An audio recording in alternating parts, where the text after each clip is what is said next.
recommendations on how long to hoard craft materials before you donate or toss them.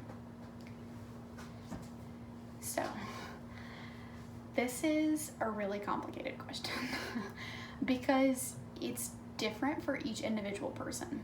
So, I do not have a specific length of time. I don't have wait 3 months and then toss it.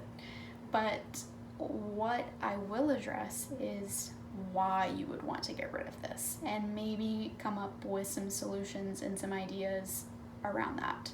So why would we want to declutter and not hoard our stuff?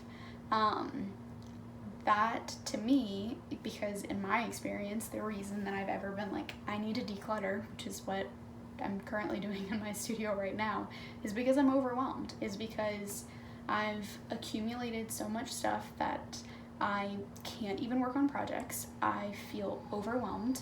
I don't know where anything is, and something needs to change. So, 2 things. The first is, let's talk about getting outside perspective on that. And then the second is some mindset shifts that will help you to pass things along if you choose to.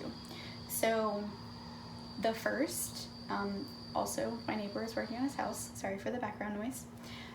So the first, when to phone a friend. I mean, if you feel overwhelmed and you feel like it's a cry for help and you just need someone to look at your situation, then I would say literally phoning a friend, someone that you know that can come in and look at your space and kind of help you declutter and just be a second set of hands and eyes, or hiring a professional.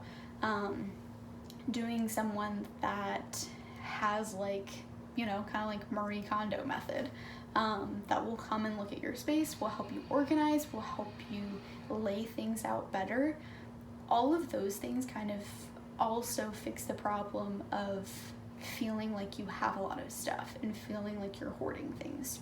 And in my experience, if you've lived in a place a long time, you kind of just overlook certain areas of your room or certain solutions that you maybe wouldn't have thought of because you're so accustomed to your space that you think that's how it always has to be. You're in this room and you think this is where the table should go, and this is where the chair should go, and this is where whatever. But if someone else comes in, then they could easily be like, oh, what, maybe help you get some more room or make some more sense if you move this and put a shelf right there. Or, I don't know, whatever. Like a second set of eyes that is not used to your space and is a total outside perspective, just coming in and maybe saying how they would shift things around or lay things out differently, could also be a big solution to feeling overwhelmed and feeling like you can't find things. Reorganizing and laying out your space so that it functions you better is a really good foundation to then go in and declutter. Me especially, you could use some decluttering, probably everyone. So I would say that is a good starting place. Is I feel better when I know where things are. So labeling things, putting stuff together. I've tried lots of different stuff. I haven't really figured out what specifically works. I feel like a mix of maybe having all like materials together versus projects together, like having whatever, ribbons, materials, fabric, like all in one bundle, or having like a box of ribbons, a box of fabric. You can kind of organize your space however you think would make you more productive and make you want to make stuff more. So all of that is, again, it is kind of like a mindset shift of laying out your space better so that it functions, and just having someone else I think would be really helpful. So the second thing is actually getting rid of things. So they had said donate or toss. I have a really hard time tossing. Like actually throwing things away is why I end up keeping stuff. And my reason is because I don't want things to go to a landfill. I don't want things to go to waste. I think I can see the potential and stuff, which is why I end up holding on to it, because I know if I donate it, it won't always make sense on the other end, or it may just get tossed, and it kind of bums me out. It's really hard for me to get over that hurdle. Sometimes I have to do it and bite the bullet and just throw it if I've kept it for so long and I know I'm never gonna use it, I'm never gonna finish the project. So more often than anything else, I'm donating something, and not necessarily to Goodwill or Salvation Army, but I'm kind of donating it to someone else I know. I'm finding makers that are maybe could utilize it. I used to use a lot of fiber. I used to make a lot of pom-pom and yarn, pom-pom and tassels out of yarn. And so I don't do that as much anymore, but I do know other makers in New Orleans that are fiber artists that could use this. That when I was doing that stuff and people gave me yarn for free, that made a huge difference to cut my costs and be able to then make and sell something. So, you know, finding other artists or finding makers or, teachers, I mean, anyone, especially if it's really simple craft materials like popsicle sticks or pipe cleaners or whatever that may be. Teachers that have small kids could use that in their lessons. Colored pencils, markers, I mean, crayons, any of that stuff. Like, I've donated to teachers a ton. Like coloring pages, colored paper, all that stuff. Like, those are all good things to move on. Even organizations or maybe like aftercare places.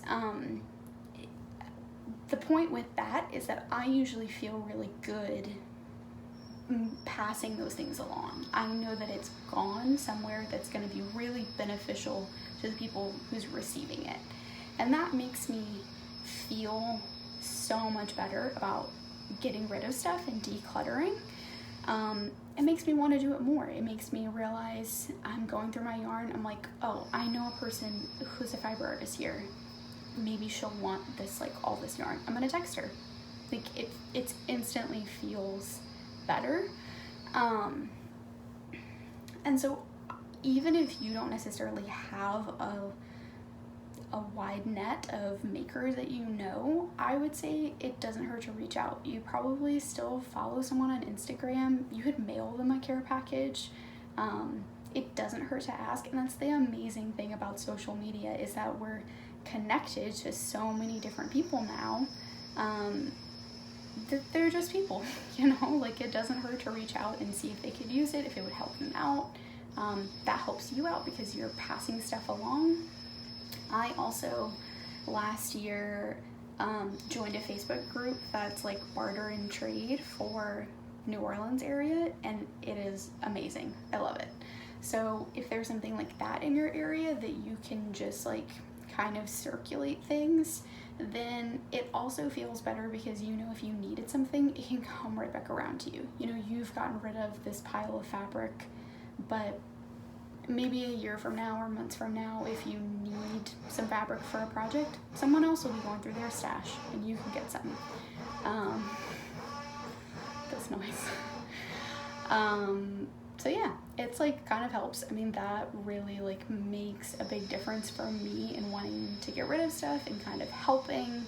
So yeah, this is super loud, so I'm gonna end it at that. Please let me know if you have any other suggestions in the comments. If you have a craft question for me, please go to emilymakesstuff.com and fill out the contact form. Just start your message with craft consultant, and that's it. I hope this was helpful. I hope maybe this kind of made you think of the whole decluttering, hoarding craft supplies a little differently. And please like and share this video. Thanks.